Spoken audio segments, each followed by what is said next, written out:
नमस्कार बंधुरा मनिका रान्नाघरे आपनादेर सबाइके जानाई स्वागत। आशा करी आपनारा सबाई भालो आछेन।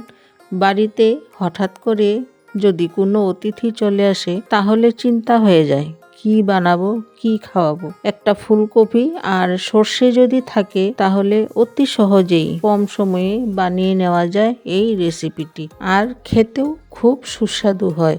তাহলে চলুন দেখে নিই আজকের এই রেসিপিটি সর্ষে দিয়ে ফুলকপির ভাপা।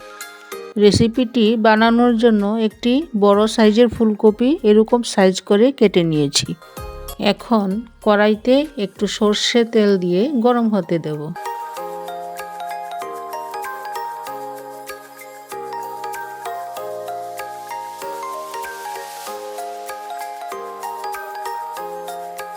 তেলটা গরম হয়ে গেলেই দিয়ে দেব কেটে রাখা ফুলকপিগুলো আর স্বাদ অনুসারে নুন দিয়ে একটু নেড়েচেড়ে ঢাকা দিয়ে দেব।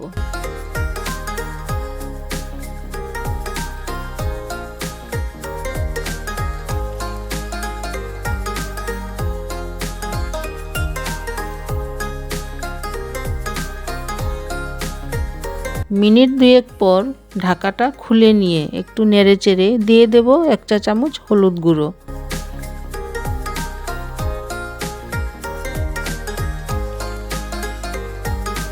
হলুদ গুঁড়ো দিয়ে আবারও একটু নেড়েচেড়ে আবারও একটু ঢাকা দিয়ে দেব।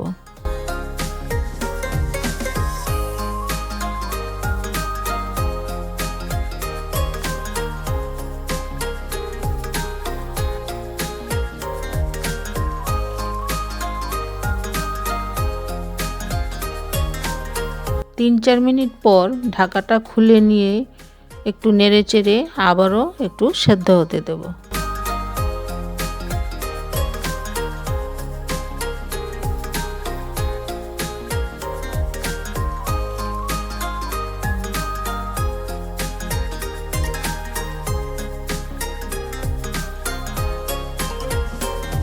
फुलकपिटा सेদ্ধ हये गेलेई नामिये नेब।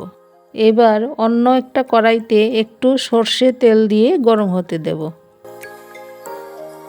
তেলটা গরম হয়ে গেলেই ফোড়নের জন্য দিয়ে দেব 1/2 চা চামচ কালো জিরে। ফোড়নটা ভাজা হয়ে গেলেই এর মধ্যে দিয়ে দেব 1 চা চামচ লঙ্কা বাটা, 2 চা চামচ সরষে বাটা দিয়ে একটু নেড়ে নিয়ে দিয়ে দেব সেদ্ধ করা ফুলকপিগুলো।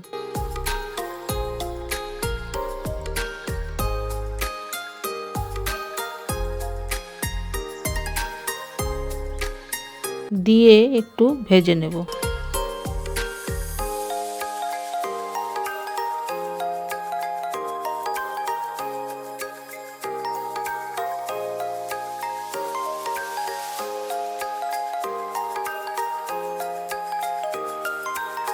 ভাজা হয়ে গেলেই সামান্য পরিমাণে জল দিয়ে একটু ফুটতে দেব।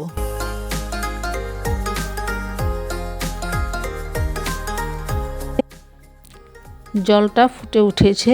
এবার একটু ধনেপাতা কুচি আর স্বাদটা ব্যালেন্স করার জন্য 1 চা চামচ চিনি দিয়ে নেড়েচেড়ে নিয়ে আবারও একটু ঢাকা দিয়ে দেব।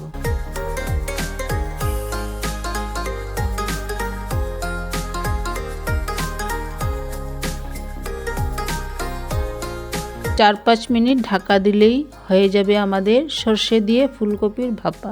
এবার ঢাকাটা সরিয়ে নামিয়ে নেব। এই অতি সিম্পল রেসিপিটা আপনারা ঘরে অবশ্যই ট্রাই করবেন আর কমেন্ট বক্সে জানাবেন কেমন হয়েছে। ভিডিওটি ভালো লাগলে লাইক শেয়ার করবেন আর চ্যানেলটি প্লিজ সাবস্ক্রাইব করবেন। Thank you.